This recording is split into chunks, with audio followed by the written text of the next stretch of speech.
On today's Apple Daily, hydrogen fuel cells in Macs, iPhone 12 production running 24/7, and RIP EarPods. This is the Apple Daily. I'm David for Living on iPad, and I just simplify Apple so that everything just works for you.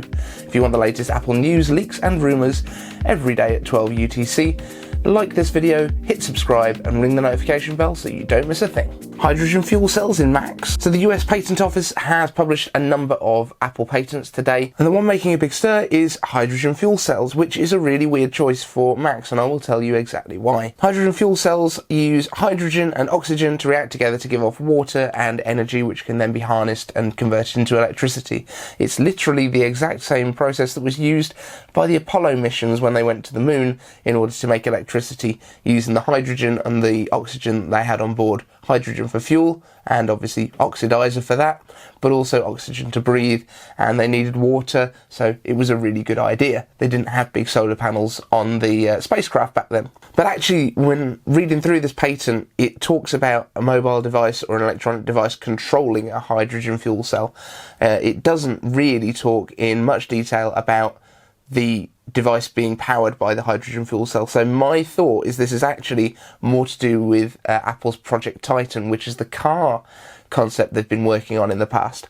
So that would be really interesting. And there was actually another patent that came out today to do with Project Titan as well, and more news about Project Titan. So there might actually be this car thing on the horizon in a real way, finally, now that everyone's stopped talking about it. That said, hydrogen fuel cells are actually a really impractical way of doing cars, especially at the moment, because there is absolutely zero infrastructure for it.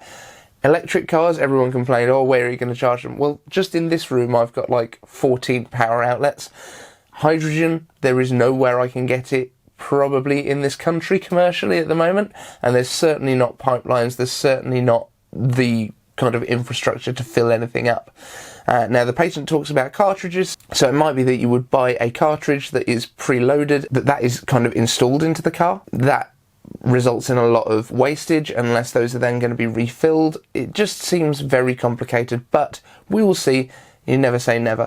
iPhone 12 production running 24/7. We all know there have been delays this year. Like, we should already have these things in our pockets, but 2020 is 2020, so we kind of just have to roll with the punches. So following the delays in getting the 2020 iPhones into production, they are now having to run 24/7. They've cancelled holiday for all the workers. Bear in mind, these workers actually get paid quite well for the area. They don't get paid a huge amount of money, but they get probably double what most people would get in that area for the work that they're doing. Sorry about the background noise, my heating has just come on. Welcome to the iCave, where my boiler lives. So it looks like the first iPhones should be reaching the distributors, that is not shops, that is not electronics stores, by the 5th of October. This is according to John Prosser, who has actually leaked the shipping labels, which include some pretty detailed information, including the fact that the iPhone 12 and 12 mini will start at 64GB of storage, going up to 128 and then 256. We're expecting that the iPhone 12 Pros will start at 128, go 256 and 512. We haven't seen the shipping labels though for the iPhone 12 Pros, so we're still expecting those to ship later than the iPhone 12s, probably towards the beginning or middle of November this year. And RIP EarPods. We all kind of knew it was coming, but leaked code from iOS 14.2 beta has shown the removal of the reference to the supplied headphones, replacing it with just headphones. Let's all take a moment to remember the EarPods. In all seriousness though, removing those EarPods from the packaging along with the supplied charger will shrink the packaging substantially. It's actually going to be quite a nice experience, I think, to open a new iPhone box that is thinner, it's not that big chunk. How will it open? Will it have a flap top? Because it's not going to kind of fall out of the box in the same way that we are used to. Apple loves a magnet. Maybe we're going to have a magnetic flappy closure. Who knows? Let's see, but I'm really quite excited to see what the packaging looks like this year.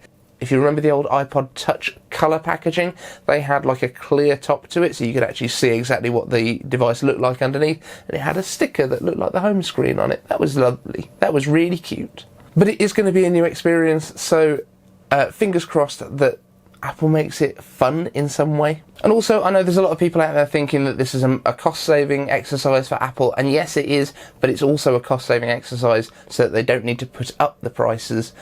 Now that they've added OLED across the whole range, and also the 5G chips are very, very expensive to put into the iPhones. So I'm happy for Apple to take out the stuff that I don't really need and put in new stuff that we do like. It's exactly the same as with the Apple Watch.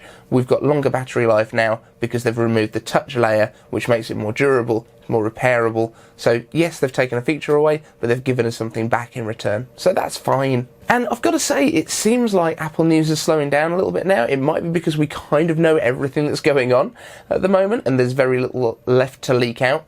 But what I would like to do is, if you have any questions that you've been wanting answered on the show rather than just me chatting to you in the comments, leave a comment down below with hashtag AMA at the end of it, and I will go through those comments with questions on, and hopefully we can do some questions and answers on one of these shows coming up. It gets you another shout out if you're in my notification squad. If you're not, ring the bell, let me know that you have done in the comments as well, and you'll get a shout out for that. But I'd love to make this a little bit more interactive. I feel like there's a lot of kind of Ask Me Anything channels out there that do a lot of kind of interactive content, but there's not a great deal in tech space. So I would really like to do a bit more interaction with you guys and make you guys in the community a lot more a part of the channel. Let me know if you think that's a cool idea, and as I say, put hashtag AMA, or if you've got a great idea for a new hashtag, because we're not that busy in the comments yet, let me know what you think it should be, our questions and answers hashtag. That's it from me today. Thanks for watching, and I will see you on the next video.